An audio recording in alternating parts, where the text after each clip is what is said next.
wabarakatuh. Halo anak-anak, selamat pagi. Bagaimana kabar kalian hari ini? Semoga sehat semuanya ya. Pada kesempatan kali ini, anak-anak akan belajar dengan Bu Hasna, mahasiswa PPL IAIN Salatiga tahun 2020. Anak-anakku semua, hari ini kalian akan belajar tema 3, subtema 1, pembelajaran 1 dan 3, muatan pelajaran ilmu pengetahuan alam, KD 3.8 dan 4.8. Sebelum ke materi, Ibu akan menyampaikan tujuan pembelajaran. Tujuan pembelajaran yang pertama, dengan melihat video pembelajaran, siswa mampu mengidentifikasi masalah-masalah keseimbangan lingkungan dengan tepat. Dengan melihat video pembelajaran, siswa mampu melakukan identifikasi masalah keseimbangan lingkungan dengan tepat. Tujuan pembelajaran yang ketiga, dengan melihat video pembelajaran, siswa mampu mengidentifikasi bagian-bagian tumbuh-tumbuhan dan fungsinya.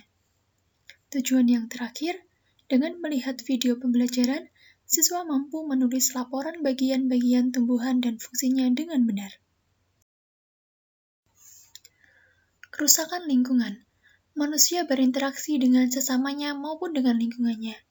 Interaksi antara manusia dengan lingkungan yang tidak seimbang akan menimbulkan berbagai masalah, misalnya kerusakan lingkungan.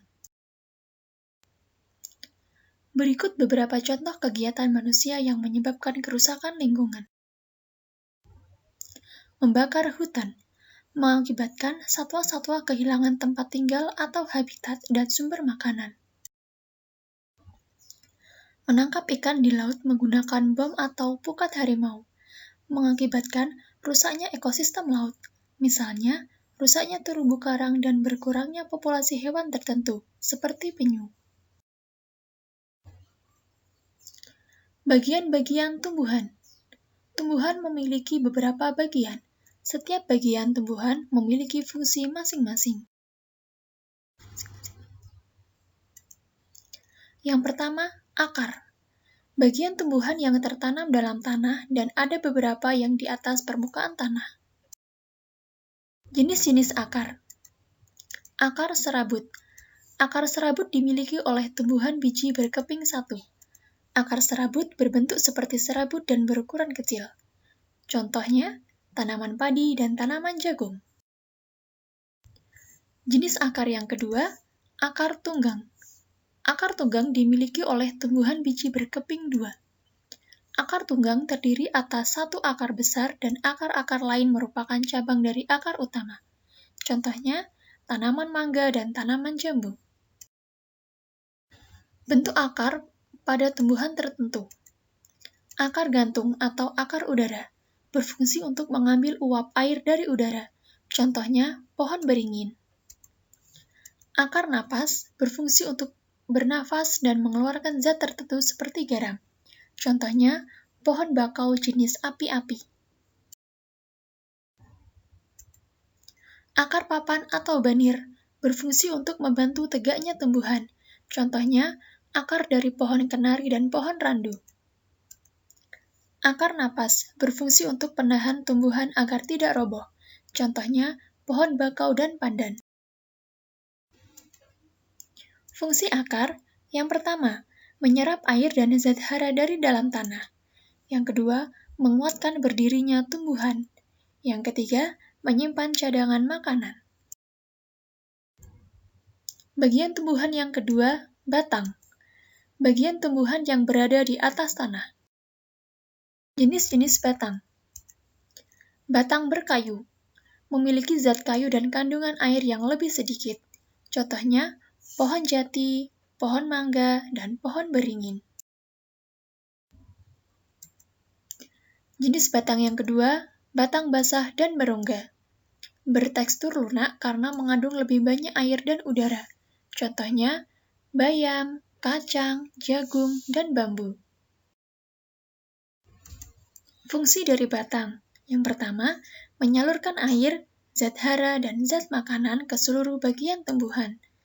Yang kedua, tempat tumbuhnya daun, bunga, dan buah. Yang ketiga, tempat menyimpan cadangan makanan pada beberapa jenis tanaman tertentu, misalnya tanaman tebu. Bagian tumbuhan yang ketiga yaitu daun. Bagian tumbuhan yang berbentuk lembaran dan tumbuh pada cabang-cabang. Daun dibedakan berdasarkan tulang daun. Tulang daun menyirip, tulang daun sejajar, tulang daun menjari, dan tulang daun melengkung. Fungsi daun. 1. Sebagai tempat fotosintesis. Fotosintesis adalah proses pembuatan makanan pada tumbuhan dengan bantuan energi cahaya matahari. Yang kedua, sebagai tempat penguapan air. Yang ketiga, sebagai alat pernapasan pada tumbuhan. Bagian tumbuhan yang keempat, bunga. Bunga memiliki peran penting dalam perkembangbiakan tumbuhan, yaitu putik dan benang sari. Bagian-bagian bunga. A. Tangkai bunga menahan bunga agar tidak mudah terbawa angin. B. Kelopak melindungi bunga sebelum mekar. C. Mahkota menarik perhatian polinator. D. Benang sari alat reproduksi jantan. E. Putik alat reproduksi betina. Apakah itu polinator?